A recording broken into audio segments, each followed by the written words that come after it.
चलो, यहां तक कोई डाउट है तो बताइए। यहां तक कोई डाउट नहीं है? चलें आगे। फॉर्मूले सारे याद हैं, कंसेप्ट सारे समझे हुए हैं। चलो शुरू करते हैं। A hydrogen atom and lithium 2+, दो positive ion are both in the second excited state. कौन सी स्टेट है भाई? सेकेंड एक्साइटेड, मतलब n इक्वल टू 3 में हाइड्रोजन भी है और Li+2 वाला भी है। ठीक है। इफ ये क्या है? LH and Li, angular momentum of hydrogen, angular momentum of lithium are their respective electronic angular momentum I and EH and ELI are their respective energies, then आपको ये बताना है कि कौन सा ज्यादा होगा, इन दोनों में से ज्यादा कौन सा होगा और इन दोनों में से ज्यादा कौन सा होगा। ठीक है, तो आप बताइए। LH, L होता क्या है बोलो? NH/2 है ना? क्या इसमें कहीं Z है? नहीं। तो यानी कि LH की बात करें तो बोलो किसके प्रपोर्शनल आएगा? N कितना है? 3, तो यानी कि 3H/2 हो गया हाइड्रोजन के लिए। और लिथियम के लिए LLi सेम NH/2 होगा। N की वैल्यू 3 है तो ये कितना हो जाएगा? 3H/2। तो दोनों का एंगुलर मोमेंटम क्या है? सेम। ठीक है, तो LH इक्वल टू LLi। ठीक है, जो भी ऑप्शन होंगे उसके टिक कर देंगे। फिर है हाइड्रोजन वाला जो इलेक्ट्रॉन है n इक्वल टू 3 में उसकी एनर्जी निकालनी है। तो बोलो 13.6, मैग्नीट्यूड की बात कर रहे हैं ना, 13.6 इलेक्ट्रॉन वोल्ट Z²/n²। हाइड्रोजन है तो Z1, n इक्वल टू 3 में तो n इक्वल टू 1, 3 पुट कर दो तो बोलो क्या आ जाएगा? 1/9, 13.6 आ गया। ऐसे ही लिथियम वाले की एनर्जी निकाल लो, कितना आएगा बोलो? 13.6 Z²/n²। Z कितना? 3, n कितना? 3, तो कट गया, कितना आया? 13.6। तो बोलो बड़ा कौन है इस केस में? दोनों। यहां पे तो दोनों इक्वल थे, यहां पे लिथियम की एनर्जी हाइड्रोजन वाले की एनर्जी से ज्यादा है मैग्नीट्यूड वाइज। ठीक है, चले आगे। सिंपल क्वेश्चन है। ठीक है, अच्छा अब है थोड़ा सा आपको सोचना पड़ेगा इस तरह के क्वेश्चन में। ठीक है, ओके। हमने क्या अज्यूम किया हुआ है कि जो इंफिनिटी पे, कहां पे? इंफिनिटी पे जो हमारा एनर्जी है वो कितना है? 0 है ना। और इंफिनिटी पे जो एनर्जी है उससे कम एनर्जी होती है हमारी, इसलिए हम बोलते हैं पोटेंशियल एनर्जी नेगेटिव है ना। टोटल एनर्जी भी नेगेटिव है, बाउंड सिस्टम है। ठीक है, लेकिन अगर क्वेश्चन वाला आपको बोल दे कि इंफिनिटी पे 0 माना ही नहीं मैंने तो कहीं और ही ले लिया, और ये भी नहीं बताएगा कि कहां पे ले लिया रेफरेंस लेवल, तो इस तरह के क्वेश्चंस का जन्म होता है। ये क्वेश्चन थोड़ा सा अलग लगेगा आपको। ठीक है, मुश्किल से 2-4% बच्चे ही सॉल्व कर पाते हैं ऐसे क्वेश्चन को। क्या है? Total energy of helium positive ion. Helium positive एक इलेक्ट्रॉन है, सिंगल इलेक्ट्रॉन स्पीशीज है, बोर के सारे रूल फॉलो करेगा।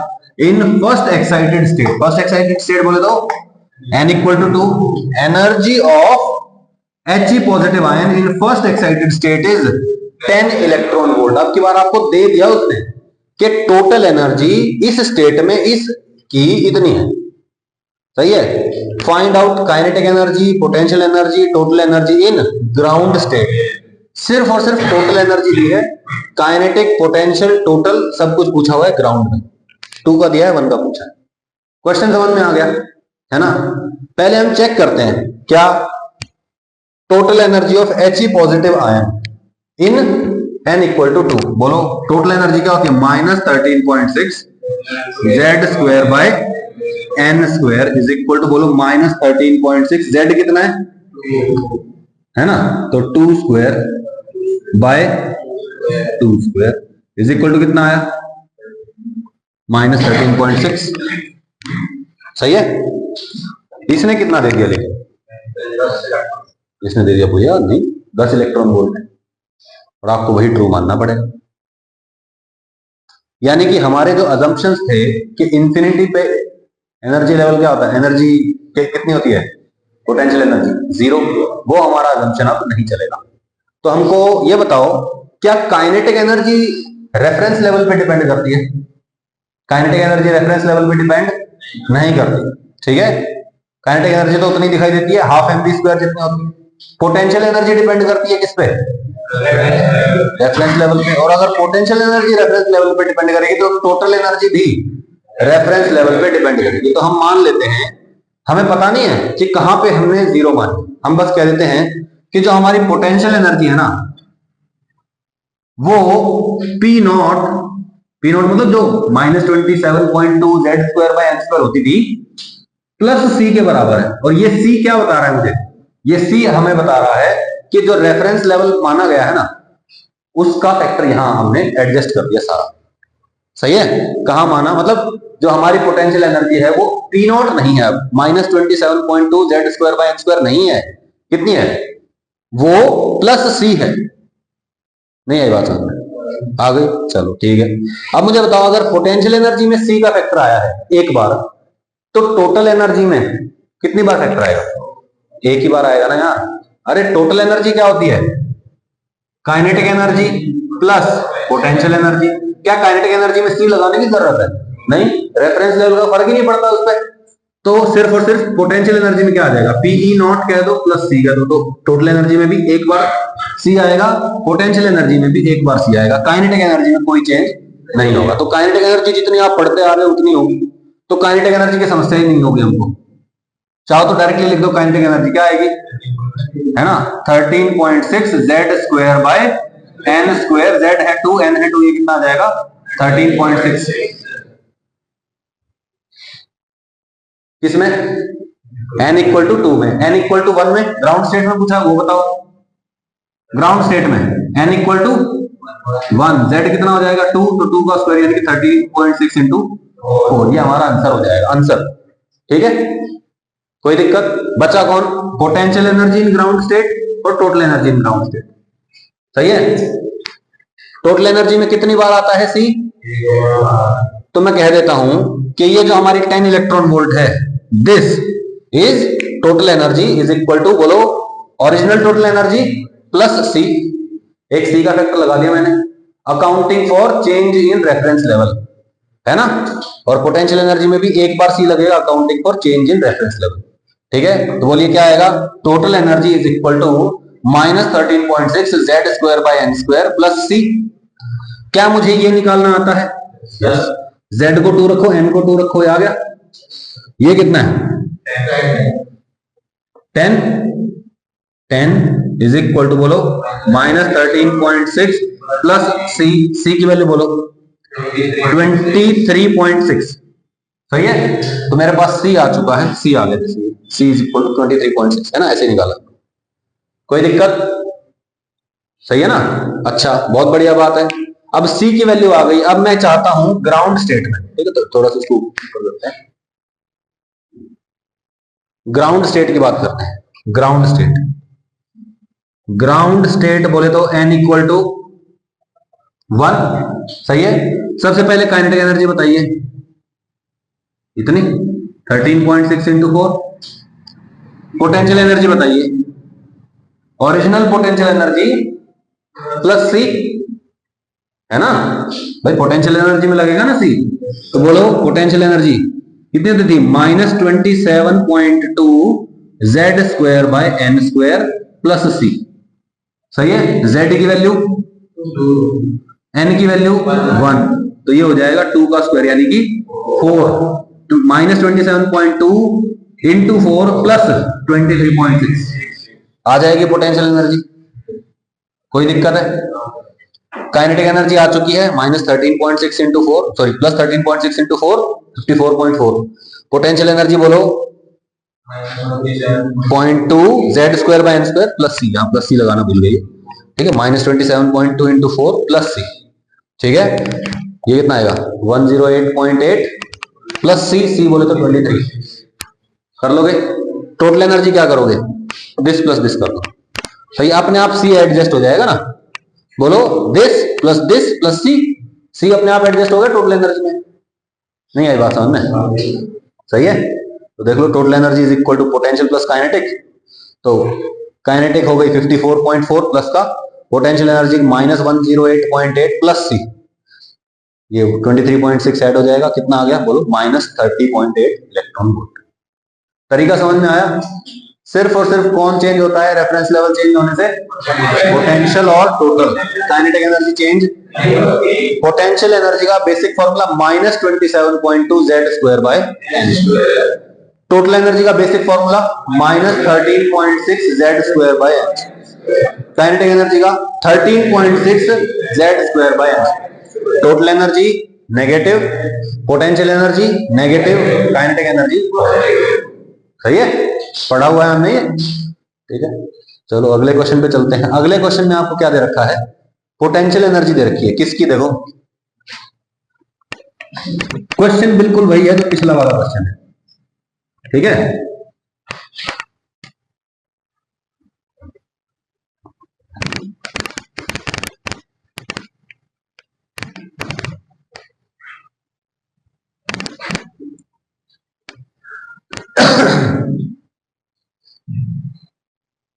Potential energy of hydrogen atom in second excited state. Second excited state मतलब n=3 में potential energy in n=3 is 5 electron volt. कितनी दे दी? 5 electron volt. Check करते हैं कि एक्चुअली 5 होती है या नहीं होती है। तो बोलिए पोटेंशियल एनर्जी का formula -27.2 Z² by n²। Potential energy double होती है ना टोटल का, तो -27.2 Z² बाय n²। -27.2 Z कितना है बोलो? n=3 कितना है? 27/9, 3 पॉइंट समथिंग आएगा, 3.02 आना चाहिए। सही है, माइनस का ऑब्वियसली। हाँ, क्या ये 5 इलेक्ट्रॉन वोल्ट है जो दिया गया है? क्या वो यही है? नहीं, मतलब रेफरेंस लेवल चेंज हो चुका है। रेफरेंस लेवल चेंज हो चुका है मतलब पोटेंशियल एनर्जी में क्या लगेगा? अब यहाँ पे +C लगेगा, +C इज इक्वल टू कितना? तो C की वैल्यू बोलो, C इज इक्वल टू 8.0। सही है, C पता चल गया। अब C पता चल गया तो बोलो पूछा क्या है? Find kinetic energy potential total इन फर्स्ट एक्साइटेड स्टेट, यानी कि n=2 में पूछा गया है। n=2 में बताना है, तो बोलिए kinetic energy 13.6 Z² by n², 13.6 × 1/4, क्योंकि भैया Z कितना है 1, n कितना है? सही है, हो जाएगा ये। तो टोटल एनर्जी के लिए कितना? टोटल एनर्जी को तो वैसे भी काइनेटिक प्लस पोटेंशियल करके कर सकते हैं। पोटेंशियल बोलिए -27.2 into Z² by n² plus C। -27.2 into 1² by 2² plus C कितना है? 8.02। तो इसकी वैल्यू आ जाएगी। सही है ना, ये क्या लिखा हुआ है?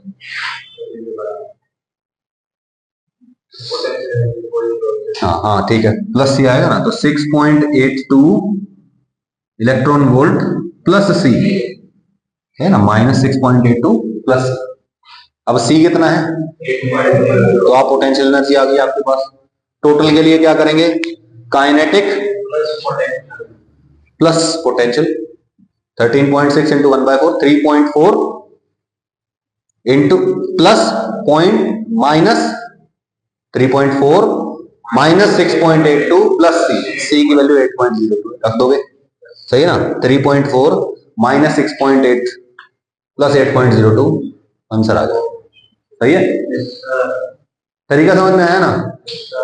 क्या है? पोटेंशियल एनर्जी में C लगेगा, टोटल एनर्जी में C लगेगा, काइनेटिक में C नहीं लगेगा। Number of spectral lines in hydrogen spectrum, देखो थोड़ा सा अलग है ये। क्या है इसमें देखते हैं।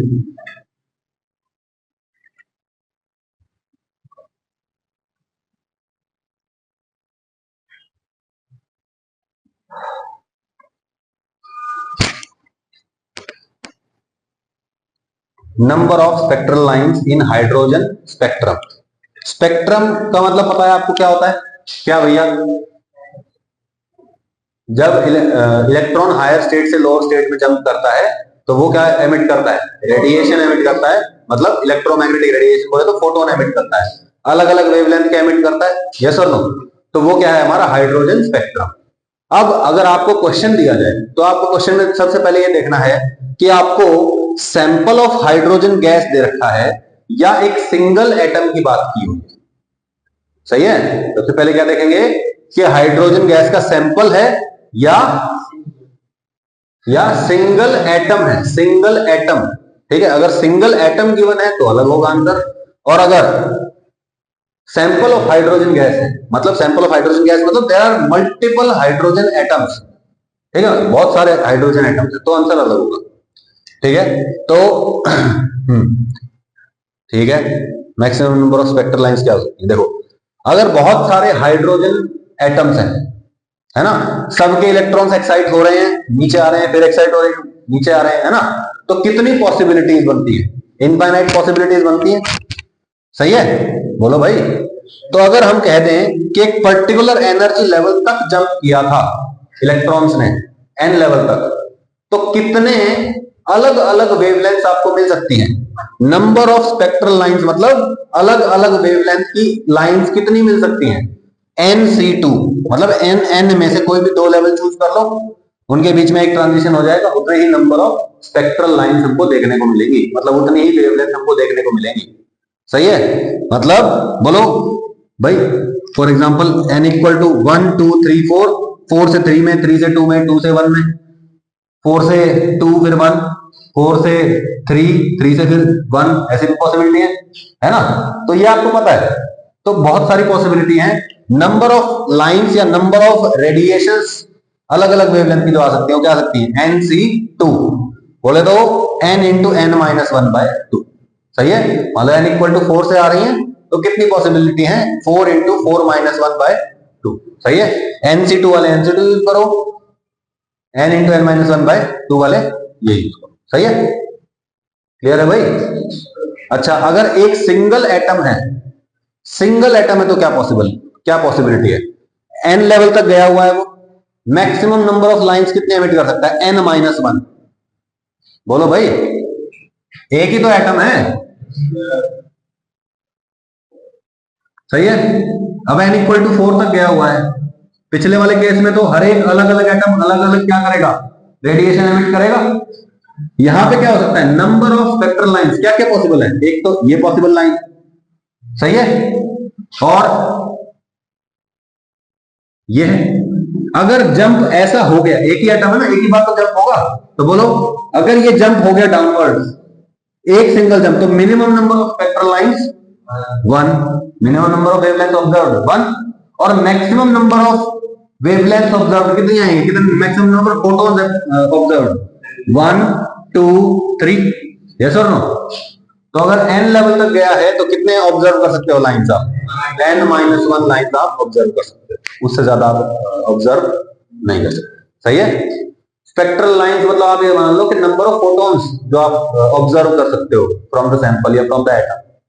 सही है, तो अगर नंबर ऑफ एटम्स लार्ज है, हाइड्रोजन गैस का सैंपल है, तो कितना? NC2 या फिर n इंटू n-1/2, और अगर सिंगल एटम है तो n-1। सही है, कोई दिक्कत है इसमें? क्वेश्चन देखो,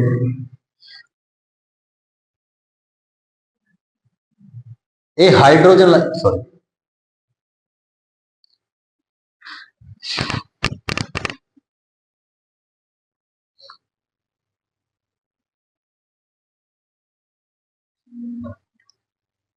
a hydrogen like atom is given energy 68 electron volt.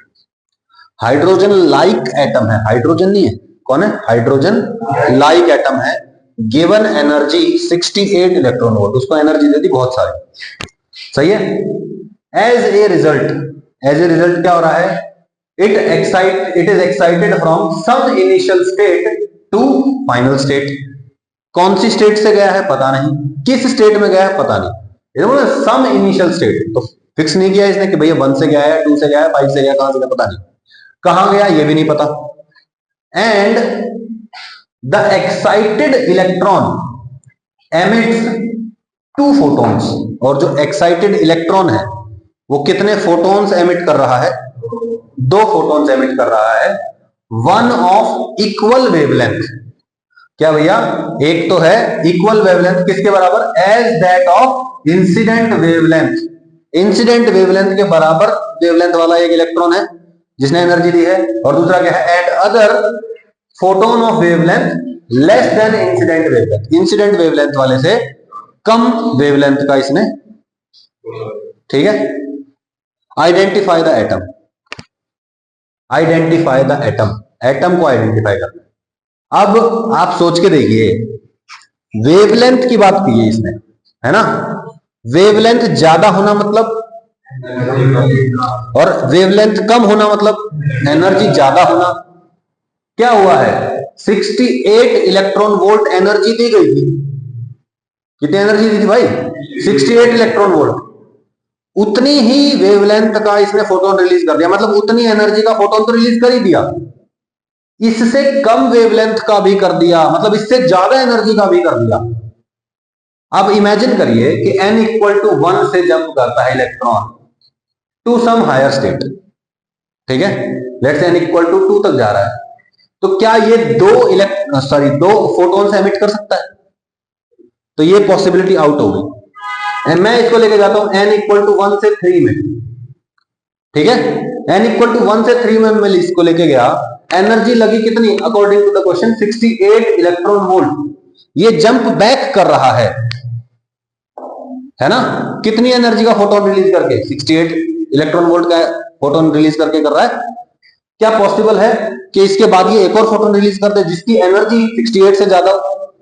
मतलब हमारा स्टार्टिंग का अजम्पशन गलत है कि n इक्वल टू 1 से जंप कर रहा है, क्योंकि अगर ये वापस जंप करता है सेम एनर्जी के साथ, यानी कि 68 इलेक्ट्रॉन वोल्ट तो वहीं खत्म हो जाएंगे अगर n इक्वल टू 1 में चला जाएगा तो, और सेकंड इलेक्ट्रॉन फोटोन निकलेगा नहीं, सेकंड फोटोन निकल जाएगा क्या? तो हमें क्या करना पड़ेगा, n इक्वल टू 2 से 3 में जंप करवाना पड़ेगा इसको। n इक्वल टू 2 से 3 में गया, 3 से वापस 2 में आया, कितनी एनर्जी, 68 इलेक्ट्रॉन वोल्ट का फोटोन छोड़ दिया, फिर 2 से 1 में जाएगा, 2 से 1 का जो गैप होगा, क्या वो 68 से ज्यादा होगा या कम होगा? गैप ज्यादा होगा, यानी कि वेवलेंथ कम होगी, तो यही पॉसिबिलिटी है। तो जंप कहां से कहां किया, n इक्वल टू 2 से n इक्वल टू 3 में जंप किया, और कोई पॉसिबिलिटी नहीं है, सही है। अब 2 से 3 में एनर्जी गैप कितना, 68 इलेक्ट्रॉन वोल्ट, सही है। तो बोलो energy 68 electron volt is equal to 13.6 z square into 1/n1 minus 1/n2, ये स्क्वायर चलेंगे, सही है, 1/n1 square minus 1/n2 square, सही है। Energy absorb is equal to इतना इतना, सही है, 1/4 माइनस 1/9, 5/36, z स्क्वायर 13.6, 68, पूरी इक्वेशन में क्या नहीं पता, z, तो z की वैल्यू आ जाएगी, सही है। क्लियर हुआ ना क्वेश्चन? तो इस तरीके से भी आपको सोचना पड़ सकता है कि भैया इतनी एनर्जी एब्जॉर्ब की है और 2 फोटोन छोड़ दिए इसने, 2 फोटोन छोड़े हैं, एक का वेवलेंथ सेम है और एक का वेवलेंथ कम है, मतलब एनर्जी ज्यादा होगी दूसरे वाले की एनर्जी कब होगी, ज्यादा, जब एनर्जी गैप ज्यादा होगा, एनर्जी गैप ज्यादा होगा मतलब वो और ज्यादा नीचे वाले लेवल पे जा रहा है, ठीक है ना। तो 6 इज द आंसर। क्लियर? चलें आगे। कंसेप्ट ऑफ रिड्यूस्ड मास, हमने कंसेप्ट ऑफ रिड्यूस्ड मास पढ़ रखा है, कहां पढ़ रखा है, कोलिजन, रोटेशन, सेंटर ऑफ मास, कुछ याद आया है भाई? तो चलो उसका रिवीजन भी हो जाएगा आपका, है ना। Concept of reduced mass, reduced mass क्या होता है असल में, कि आप ग्राउंड पे खड़े होकर 2 रोटेटिंग ऑब्जेक्ट्स को देख रहे हैं, सही है, पहले की वेलोसिटी दिख रही है, दूसरे की वेलोसिटी दिख रही है, टोटल एनर्जी क्या होगी, हाफ mv स्क्वायर पहले वाले के लिए, दूसरे वाले के लिए भी हाफ mv स्क्वायर, अच्छी खासी एनर्जी आपको दिखाई दे रही है ग्राउंड स्टेट पे, सही है। फिर आप चले जाओ इन्फिनिटी पे, इन्फिनिटी पे चले गए, दोनों मासेस एक ही मास दिखाई देने लग गए, सेंटर ऑफ मास दिखाई देने लग गया, उस सेंटर ऑफ मास का जो मास है वो क्या होगा, m1 प्लस m2, और उस पूरे की जो वेलोसिटी होगी वो क्या होगी, vcm। आपको अंदर का जो रोटेशन है वो दिखाई नहीं दे रहा है, आपको सिर्फ क्या दिखाई दे रहा है कि अगर ये ऐसे चल रहा है, ऐसे घूमते घूमते चल रहा है अगर वो, तो आपको सिर्फ और सिर्फ सेंटर ऑफ मास का रोटेशन दिखाई देगा, सही है। अब आप क्या करो, इन्फिनिटी से बहुत वापस आ जाओ और क्या करो, आके सेंटर ऑफ मास पे बैठ जाओ। अब इमेजिन करिए कि मेरे पास 2 मासेस हैं, ठीक है, पहला मास दूसरा मास, और ये दोनों क्या कर रहे हैं, रोटेट कर रहे हैं, ठीक है, ये दोनों क्या कर रहे हैं भाई, रोटेट कर रहे हैं, और मैं कहां बैठा हूं? सेंटर ऑफ मास पे। अब क्या मुझे सेंटर ऑफ मास की स्पीड दिखाई देगी? बस में बैठते तो बस में बैठे बैठे बस की स्पीड दिखती है क्या? है ना? यानी कि सेंटर ऑफ मास मेरे रेस्पेक्ट में क्या आ गया है? रेस्ट पे। मुझे सिर्फ और सिर्फ क्या दिखाई दे रहा है? इसकी वेलोसिटी और इसकी वेलोसिटी, यानी कि मुझे सिस्टम की काइनेटिक एनर्जी कुछ कम दिखाई दे रही होगी, है ना भाई? मैं ग्राउंड पे खड़ा था तो इसकी वेलोसिटी दिख रही थी हाफ एम वी स्क्वायर, इसकी दिख रही थी हाफ एम वी स्क्वायर। अब मैं यहां बैठ गया तो मुझे इसकी वेलोसिटी कम दिखाई देगी, इसकी भी थोड़ी सी कम दिखाई देगी, टोटल काइनेटिक एनर्जी मेरे को रिड्यूस्ड दिखाई देगी। ठीक है? रिड्यूस्ड दिखाई देगी तो मैं क्या करूंगा? रिड्यूस्ड मास का कंसेप्ट लगाऊंगा। पहले मुझे क्या दिखाई दे रहा था? हाफ एम वी स्क्वायर वाली काइनेटिक एनर्जी दिखाई दे रही थी। अब मुझे क्या दिखाई देगी? Half mu V relative square वाली एनर्जी दिखाई देगी। What is mu? Mu is reduced mass. ठीक है, ये शॉर्टकट वाला बता रहा हूं मैं। जब सेंटर ऑफ मास में बैठ जाते हैं तो क्या दिखाई देता है? सिर्फ और सिर्फ रिड्यूस मास के हिसाब से काइनेटिक एनर्जी दिखाई देती है, which is half mu V relative square. सही है? रिड्यूस मास क्या होता है? m1 m2 divide by m1 plus m2। सही है? ये याद आ गया होगा।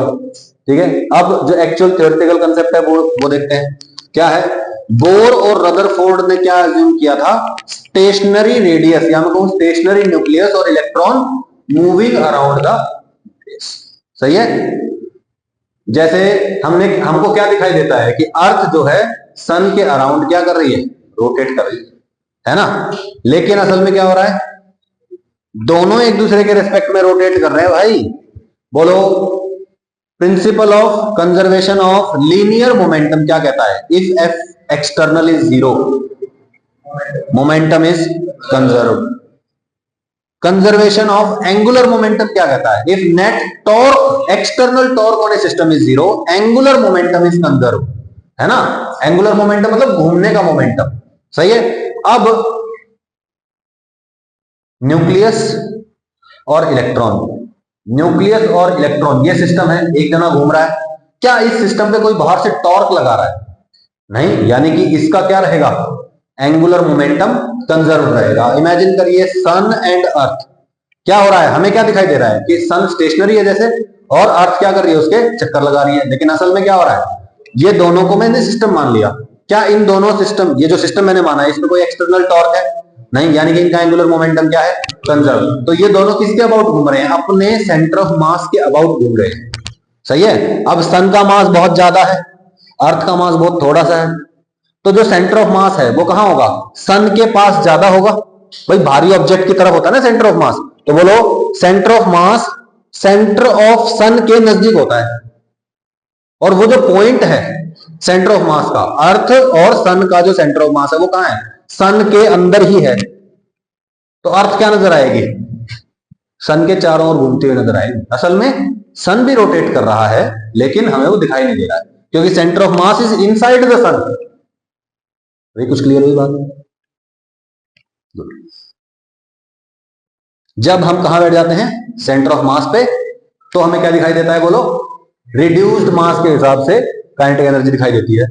ठीक है?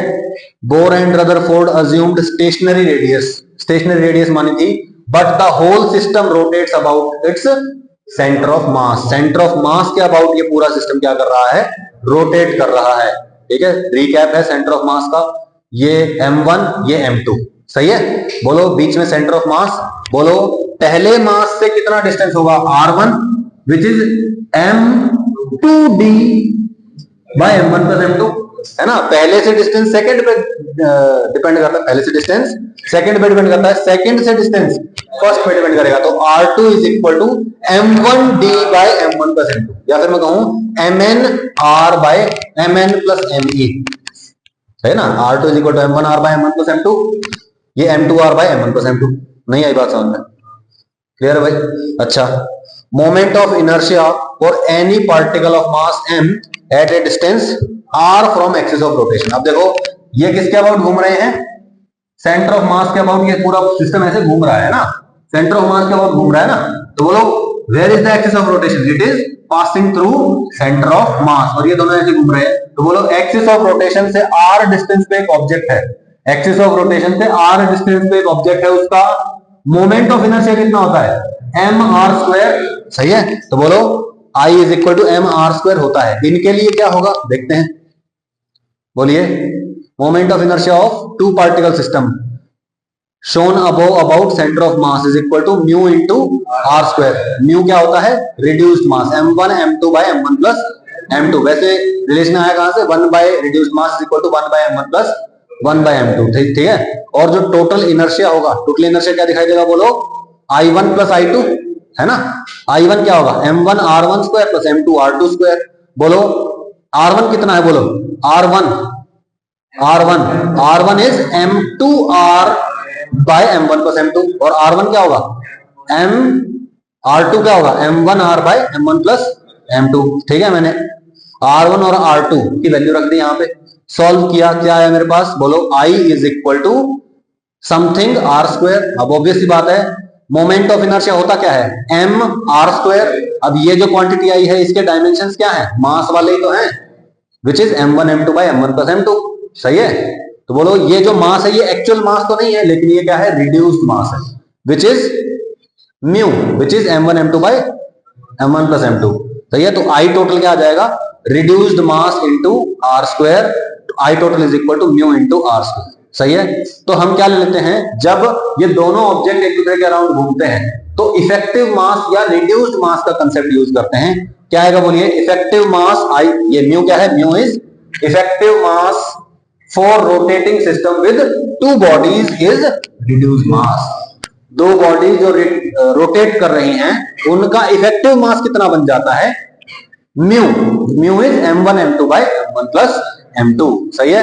अब ये जो हमारा कंसेप्ट है ये किसमें लगा रहे हैं हम, single electron species of bore and Rutherford. सही है। तो जहां जहां पे m है वहां पे हम क्या लगा देंगे, हम म्यू लगा देंगे। सही है। रेडियस ऑफ इलेक्ट्रॉन बोलिए क्या आएगा, h square epsilon naught by pi m e square n square by z। ये r नॉट बन गया था हमारा। सही है। इसमें बोलो m, n की जगह क्या रखना है, म्यू रखना है। बोलो भाई, जहां जहां मास है वहां वहां क्या लगाना है, रिड्यूस्ड मास। सही है। तो मैंने क्या किया, यहाँ पे r ओल्ड तो हो गया था, ये म्यू की जगह क्या देगा, m की जगह लगा दिया मैंने म्यू। अब मैं क्या करता हूं, ऊपर नीचे m से मल्टीप्लाई कर देता हूं। सही है। म्यू बाहर, ये m बाहर। सही है। ये म्यू और ये m और ये म्यू बाहर निकाल दू। बोलो क्या बन जाएगा, r नॉट, ध्यान से देखो, h square by epsilon naught pi m e square, h square epsilon naught by pi m e square. सही है। r naught n square by z, m by mu आ गया। सही है।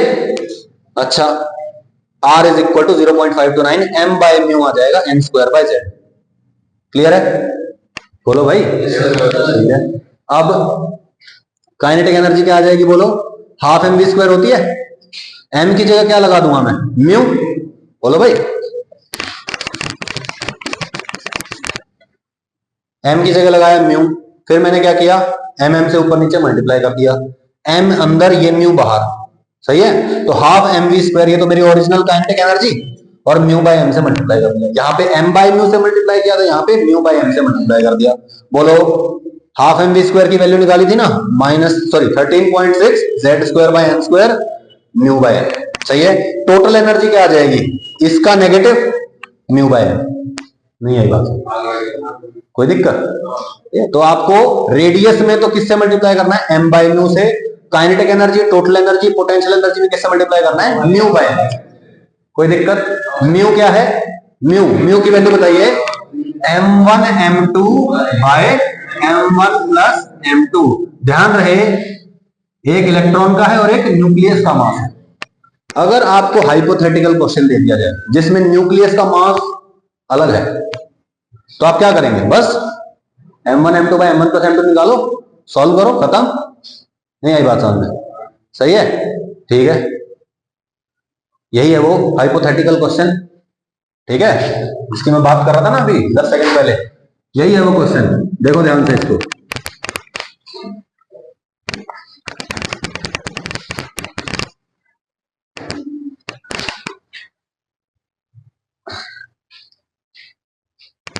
Okay. In hydrogen atom nucleus is replaced by positron. Nucleus को replace कर दिया, मतलब मास ऑफ न्यूक्लियस चेंज हो गया, यानी कि सेंटर ऑफ मास की लोकेशन चेंज हो गई। यानी कि अब क्या आ गया, रिड्यूस्ड मास। दोनों ऑब्जेक्ट एक दूसरे के अराउंड ऐसे ऐसे घूमेंगे, सही है, सेंटर ऑफ मास के अराउंड। ठीक है। पॉजिट्रॉन क्या होता है, positron is a subatomic particle जिसका चार्ज तो इलेक्ट्रॉन के बराबर होता है magnitude wise, positive electron, positron मतलब positive electron, mass same as electron, mass same as that of electron, और चार्ज प्लस ई, इलेक्ट्रॉन का एग्जैक्टली ऑपोजिट, मतलब प्रोटॉन जितना चार्ज है इलेक्ट्रॉन जितना मास है, सही है। Find radius of first Bohr orbit, क्या करना है, r इज इक्वल टू, बोलिए आर नॉट, आर नॉट क्या होता था, N square by Z M by, तो ये पहले म्यू निकाल लेते हैं, mu is equal to m1 m2 by m1 plus m2, मतलब इलेक्ट्रॉन का तो पॉजिट्रॉन का है ना, इलेक्ट्रॉन का m, पॉजिट्रॉन का भी m, तो ये क्या हो जाएगा 2m m बाय 2, सही है। बोलिए R naught N square by Z, radius of first Bohr orbit, first Bohr orbit मतलब 1 m, m तो m है, म्यू कितना है m बाय 2, हो गया, which is basically 2r not, हो गया ना, ठीक है, बस खत्म बात। जेड भी 1 रख लो, हाइड्रोजन एटम बोला नहीं इसने, अच्छा हाइड्रोजन एटम बोला हुआ, एच ये Z1 हो जाएगा, फिर बोलो कितना आ जाएगा 2 टाइम्स r, 0.53 एंगस्ट्रॉम का डबल, कोई दिक्कत, ठीक है। एटॉमिक कोलिजन, एटॉमिक कोलिजन,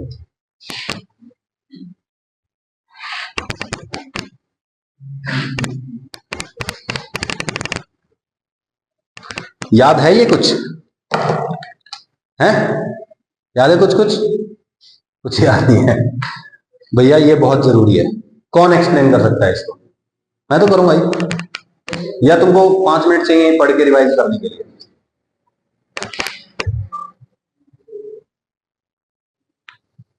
ठीक है।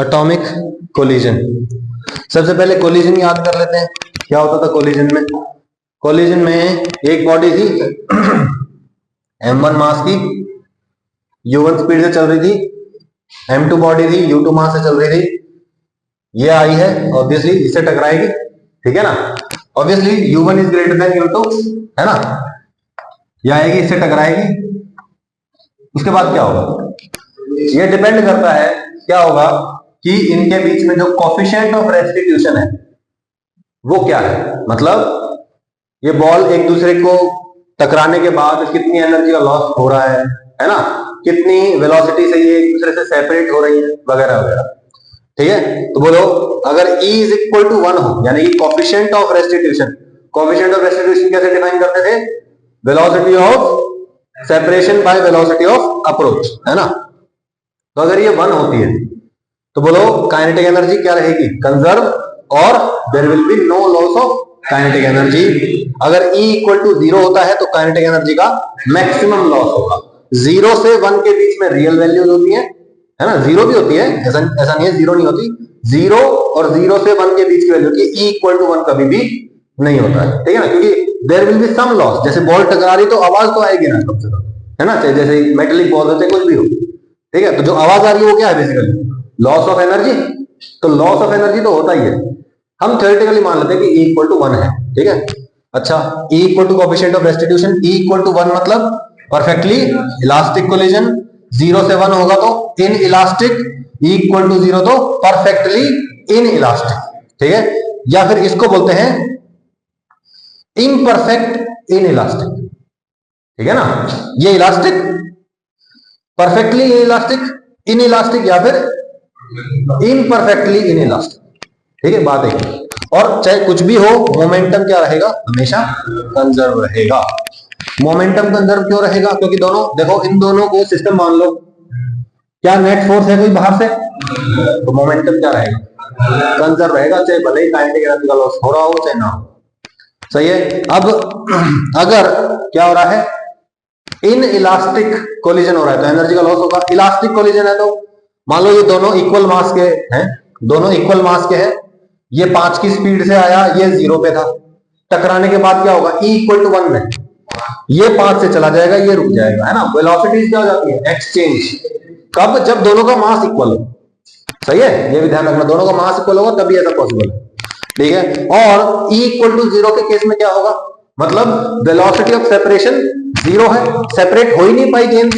भाई ये बॉल आई, इससे टकराई, और टकराने के बाद क्या होता है, ये दूर दूर जाती है ना, सेपरेट होती है ये दोनों, लेकिन ये दोनों सेपरेट हो ही नहीं पाई, सेपरेशन की वेलोसिटी 0 हो गई। मतलब हुआ क्या है, ये दोनों एक दूसरे के चिपक गई, है ना। जैसे वो रेत की बॉल बना के दीवार पे मार चिपक जाती है ना, या बहुत कोई स्पंज जैसी बॉल है वो किसी चीज से चिपक जाती है, तो वही वाला काम है।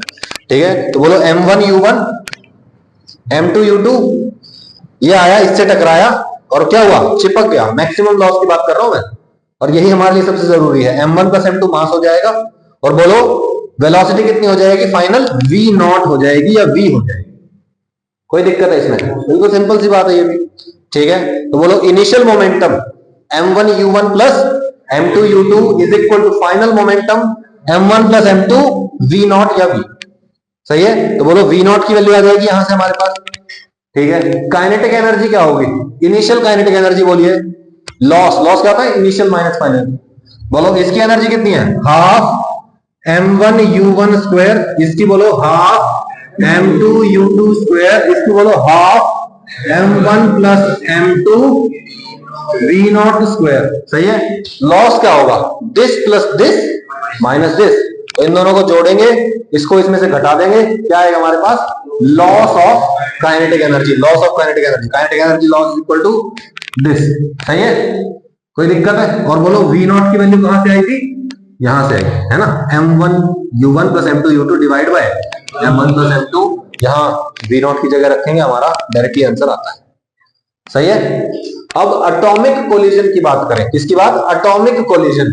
तो ये जो लॉस ऑफ काइनेटिक एनर्जी है, this in atomic collision loss of kinetic energy is used to excite the electron. यही वो क्या है, एनर्जी है जो इलेक्ट्रॉन को एक्साइट कर सकती है। सही है, क्वेश्चन बहुत घुमा फिरा के पूछेगा जब ये काइनेटिक एनर्जी क्वेश्चन पूछेगा। काइनेटिक एनर्जी के क्वेश्चन हमेशा क्या होते हैं, बहुत ही घुमा फिरा के पूछे जाते हैं। आपको पूछा जाएगा कुछ, वो आपका एंड प्रोडक्ट स्टार्टिंग से कुछ ना कुछ मान के चलना पड़ेगा। ठीक है, क्वेश्चन देख लो, कोई बात नहीं। क्या बोल रहा है, ए न्यूट्रॉन, न्यूट्रॉन का मास और प्रोटॉन का मास क्या होता है, सेम होता है भाई, याद होगा आपको। ठीक है, तो ए neutron of kinetic energy K, neutron की काइनेटिक एनर्जी आपको पहले ही दे दी है, कितनी है, के, is colliding with A hydrogen atom. Hydrogen atom में क्या होता है, सिर्फ और सिर्फ प्रोटॉन होता है ना, उस प्रोटॉन के सामने इलेक्ट्रॉन का मास नेग्लिजिबल होता है। इन ग्राउंड स्टेट, हाइड्रोजन एटम है ग्राउंड स्टेट में, न्यूट्रॉन आया है काइनेटिक एनर्जी के साथ, उससे टकराया है। Find the type of collision, collision का टाइप बताइए if kinetic energy 10.2 electron volt. Imagine करिए 10.2 से ये न्यूट्रॉन आया, हाइड्रोजन एटम से टकराया, हाइड्रोजन एटम है ग्राउंड स्टेट में, वो n इक्वल टू 1 से 2 में जाना चाहता है। n इक्वल टू 1 से 2 में जाने के लिए उसको कितनी एनर्जी चाहिए, 10.2, नहीं नहीं नहीं 13.6 तो टोटल होती है भाई, फर्स्ट और सेकंड का गैप क्या होता है 10.2, तो उसको एनर्जी कितनी चाहिए 10.2। न्यूट्रॉन के पास कितनी एनर्जी है, तो क्या ये सारी की सारी एनर्जी दे देगा इलेक्ट्रॉन, नहीं। क्या काइनेटिक एनर्जी का लॉस ऐसा होता है क्या कि भाई बॉल आई, दूसरी बॉल से टकराई और नेट काइनेटिक एनर्जी खत्म हो गई, ऐसा हुआ है क्या ऊपर, बोलो दोनों साथ में मिलके चलेंगे ना। बोलो V0 की वैल्यू 0 पॉसिबल है क्या कभी भी, नहीं है। सही है, तो इसलिए 10.2 है, कुछ नहीं होने वाला है, देख लेते हैं फिर भी, कोई बात नहीं। बोलो मैक्सिमम लॉस ऑफ पॉसिबल कब हो सकता है, जब E इक्वल टू 0 हो। हम मान लेते हैं कि E इक्वल टू 0 है, क्योंकि E इक्वल टू 1 मान लिया तो लॉस ही नहीं होगा, तो इलेक्ट्रॉन एक्साइट ही नहीं होगा। सही है, तो बोलिए n इक्वल टू 1 से n इक्वल टू 2 जाना है, एनर्जी कितनी चाहिए, एनर्जी रिक्वायर्ड बोलिए 2 इलेक्ट्रॉन वोल्ट। तो काइनेटिक एनर्जी का लॉस भी कितना होना चाहिए, काइनेटिक एनर्जी का लॉस जो हम देख रहे हैं मिनिमम वो कितना होना चाहिए, 10.2 होना चाहिए। ठीक है भैया, बहुत बढ़िया। एनर्जी रिक्वायर्ड इतनी चाहिए। उसके लिए, और काइनेटिक एनर्जी का लॉस भी इतना ही होना चाहिए एक्साइटेशन के लिए। ठीक है, अब मुझे बताओ कि एक m मास का न्यूट्रॉन m मास के हाइड्रोजन एटम से आया, टकराया, इसके पास काइनेटिक एनर्जी थी k। सही है, बोलो perfectly E equal to 0, perfectly inelastic collision हुआ, दोनों क्या हो गए, एक दूसरे के साथ चिपक गए, और फाइनल वेलोसिटी कुछ हो गई v0। सही है, सबसे पहले तो v0 निकालते हैं, तभी तो हम काइनेटिक एनर्जी इनिशियल और फाइनल के हिसाब से करेंगे। यस और नो? तो बोलिए इसकी काइनेटिक एनर्जी थी k, इनिशियल वेलोसिटी थी u, ये था रेस्ट पे। सही है, बोलो बोलो momentum conservation, initial momentum mu plus इसका 0 is equal to final momentum m1 plus m2 v0। बोलो m1 m2 दोनों क्या है, इक्वल है, m है, तो 2m हो गया। बोलो 2m, और ये 2m इधर ले आओ, mm कट गया, u/2 आ गया, तो फाइनल वेलोसिटी कितनी हो गई, बोलो। सही है, this implies v0 is equal to u/2। तो फाइनल जो वेलोसिटी होगी मैक्सिमम लॉस के केस में, वो क्या होगी, u/2 होगी। यहां तक क्लियर है बात? ठीक है, तो बोलो initial velocity u, final velocity u/2, loss of kinetic energy निकालिए, kinetic energy initial minus kinetic energy final, kinetic energy initial minus kinetic energy final, half mu square minus half 2m u/2 square. सही है ना? बोलो भाई final मास कितना है, 2m, final velocity u/2, तो बोलो हाफ mu स्क्वायर माइनस 1/2, 2 से 2 कट गया, कितना आया था, u/2 का whole square, u square by 4। वो देखो इसका आधा, ये कितना बचेगा, 1/4 m v0 स्क्वायर या u स्क्वायर। ठीक है, ये क्या है, काइनेटिक एनर्जी का लॉस, और ये काइनेटिक एनर्जी का लॉस कितना होना चाहिए, 10.2 होना चाहिए, है ना? काइनेटिक एनर्जी का लॉस कितना होना चाहिए, 10.2, लेकिन काइनेटिक एनर्जी का आधा ही तो है ये। इनिशियल काइनेटिक एनर्जी थी, बोलो भाई, half mu square kinetic energy थी। सही है, एनर्जी का लॉस कितना हुआ, मतलब ये थी 10.2, और काइनेटिक एनर्जी का लॉस हुआ, क्या ये एक्साइट कर सकता है इलेक्ट्रॉन को, नहीं, यानी कि not sufficient to excite the electron. सही है, इलेक्ट्रॉन को एक्साइट करने के लिए ये काफी नहीं है। अब बताओ, इलेक्ट्रॉन ने तो एनर्जी एब्जॉर्ब की नहीं, क्या कोई और था जिसने एनर्जी एब्जॉर्ब की होगी, नहीं, ऐसा कोई नहीं था।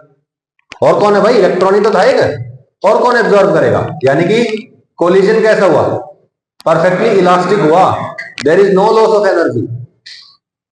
अगर एनर्जी एब्जॉर्ब कर लेता इलेक्ट्रॉन तो एनर्जी का लॉस हो जाता, यानी कि इन इलास्टिक कोलिजन हो जाता।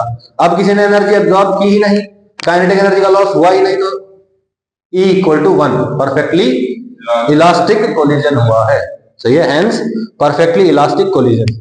ठीक है, अगले वाले केस में देखो, देखो काइनेटिक एनर्जी का जो लॉस हो रहा है ना, वो हमेशा कितना आएगा, है ना, काइनेटिक एनर्जी इनिशियल का आधा। सही है, ठीक है, बोलो यहां पे देखो, अगर काइनेटिक एनर्जी कितनी हो, 20.4 इलेक्ट्रॉन वोल्ट, तो बोलो एनर्जी का लॉस कितना होगा, 10.2, और वो एनर्जी कौन एब्जॉर्ब कर लेगा, electron, from for going from 1 to 2। सही है, कैसा कोलिजन हो जाएगा, परफेक्टली, ठीक है, तो लॉस ऑफ सेकंड, हाँ, maximum loss of kinetic energy 10.2 है, तो electron will get excited from n equal to 1 to 2। तो कैसे कोलिजन है, बोलो n equal to, sorry, perfectly inelastic collision है। मैक्सिमम लॉस ऑफ काइनेटिक, अगले वाले केस में क्या कह रहा है ये, 24.5 इलेक्ट्रॉन वोल्ट उसके पास काइनेटिक एनर्जी है। ठीक है, तो बोलो उसका लॉस कितना होगा, इसका एग्जैक्टली आधा 12.25 इलेक्ट्रॉन वोल्ट होगा। अब देखो 12.25 इलेक्ट्रॉन वोल्ट जो है, ये लॉस हो सकता है मैक्सिमम, हो सकता है ये हो जाए, हो सकता है ये ना हो जाए, तो बोलो क्या हो सकता है, इन इलास्टिक कोलिजन भी हो सकता है, यस और नो, और इलास्टिक भी हो सकता है, एनर्जी एब्जॉर्ब भी ना करे। सही है, बोलो 12.25 तो किसी के बीच में भी गैप नहीं होता, ठीक है, तो इनइलास्टिक भी हो सकता है और इलास्टिक भी, ठीक है, कर लोगे, सही है, रिपीट करो क्या, लॉस ऑफ काइनेटिक एनर्जी निकाल लो बस, ये और भी, ये भी वैसा ही क्वेश्चन है, बस थोड़ा सा आपको ध्यान रखना है कि इसमें हाइड्रोजन नहीं दिया है, इसमें क्या दिया है आपको, हीलियम दे दिया, हीलियम का मास 4m, सही है, यहीं से बताऊंगा आपकी बात। A neutron of kinetic energy K, neutron है, काइनेटिक एनर्जी बोलो इसकी कितनी, K, collides with helium positive at rest and in ground state, neutron है किससे टकरा है, हीलियम से, न्यूट्रॉन का मास m, हीलियम का मास 4m, इसकी स्पीड v0 मान लो, सही है, ये रेस्ट पे है, n इक्वल टू 1 में है, सही है, मैक्सिमम काइनेटिक एनर्जी लॉस के लिए क्या होना चाहिए, E इक्वल टू 0, सही है, यानी कि एटम और जो न्यूट्रॉन है, यानी कि हीलियम और न्यूट्रॉन ये क्या हो जाएंगे, दे विल स्टिक टुगेदर, ये स्ट्रक नहीं स्टिक टुगेदर आएगा, ठीक है, स्टिक टुगेदर, एक साथ ये चिपक जाएंगे, क्या हंसी आ रही है, सीधा बैठ जा, हाथ सीधा रख,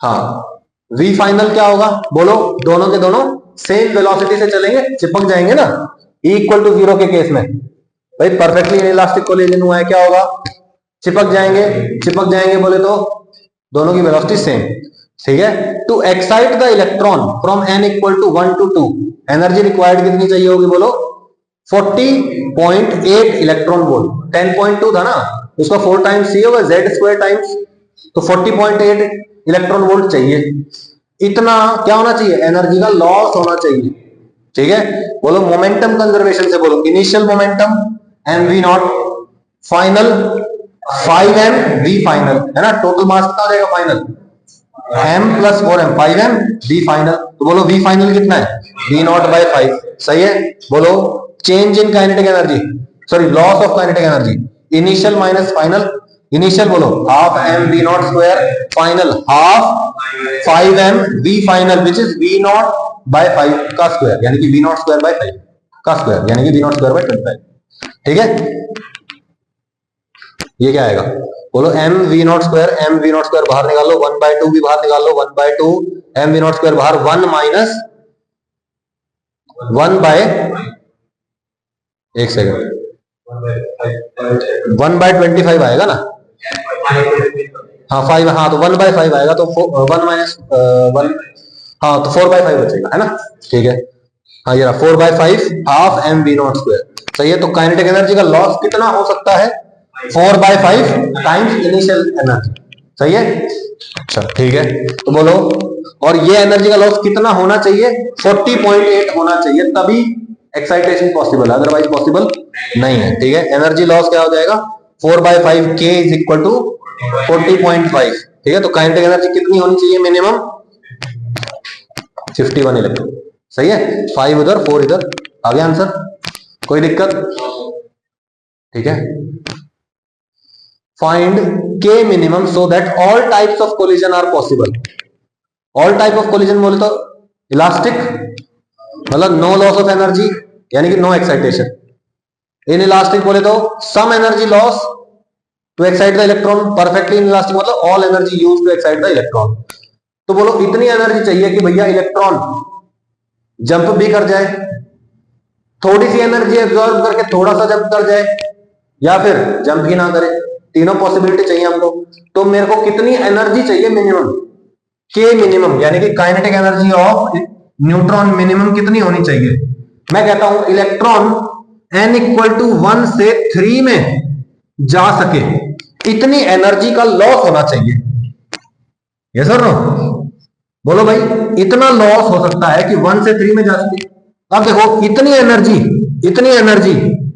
1 से 3 में जाने के लिए भी इस्तेमाल हो सकती है, इससे थोड़ी कम एनर्जी 1 से 2 में जाने के लिए भी इस्तेमाल हो सकती है, और पूरी पूरी रिजेक्ट भी की जा सकती है, सब कुछ पॉसिबल है, यस और नो, तो बोलो क्या करेंगे हम, 1 से 3 में ले जाने के लिए जितनी एनर्जी चाहिए उतना काइनेटिक एनर्जी का लॉस करवा देंगे, काइनेटिक एनर्जी का लॉस ही तो एक्साइट करेगा ना, तो बोलो काइनेटिक एनर्जी का लॉस जो है दैट इज इक्वल टू 1 से 3 की एनर्जी, 1 से 3 की एनर्जी निकालो, एनर्जी इज इक्वल टू, बोलो इतनी चाहिए होगी।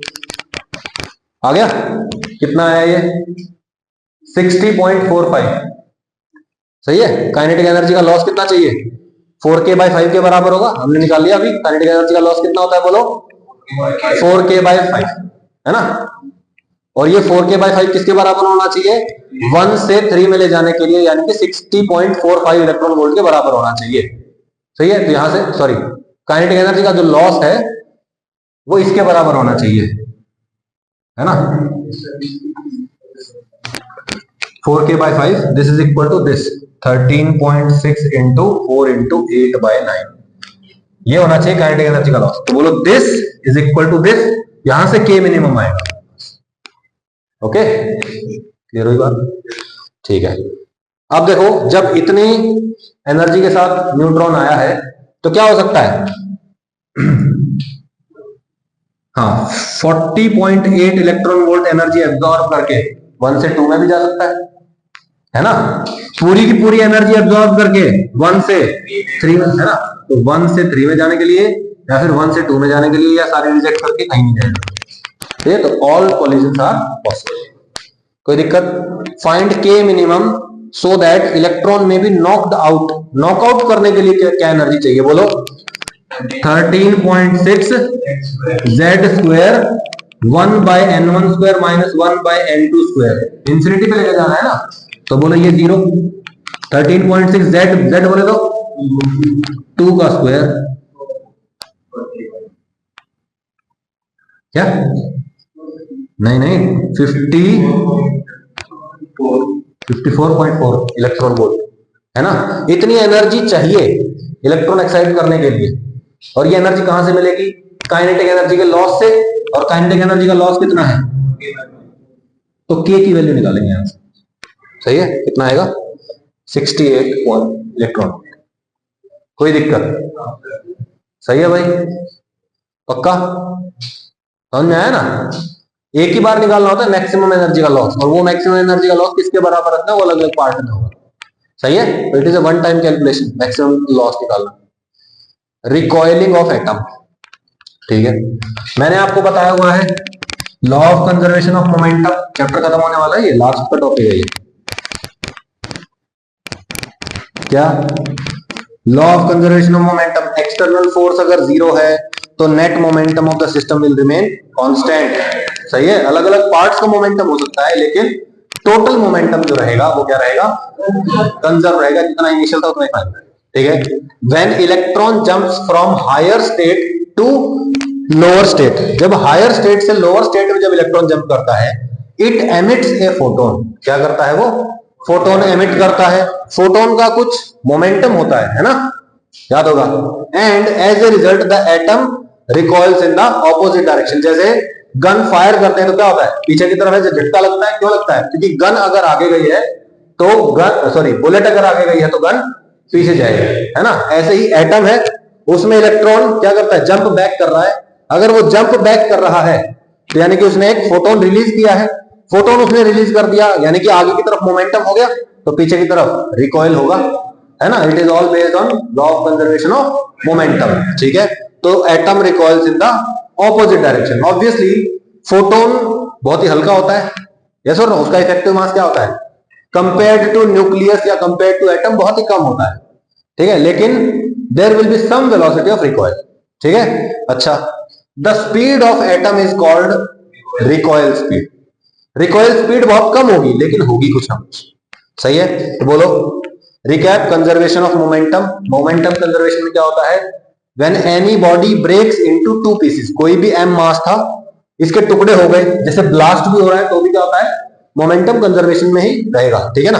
बोलो इसके 2 मास बन गए, एक m1 और एक m2। m1 जा रहा है इधर, m2 जा रहा है इधर। तो बोलो एक डायरेक्शन पॉजिटिव, एक डायरेक्शन नेगेटिव। पहले ये रेस्ट पे था तो initial momentum is equal to final momentum लिखना है। इनिशियल मोमेंटम क्या है? बोलो ये रेस्ट पे था तो इनिशियल मोमेंटम 0, है ना। फाइनल मोमेंटम के लिए क्या करेंगे?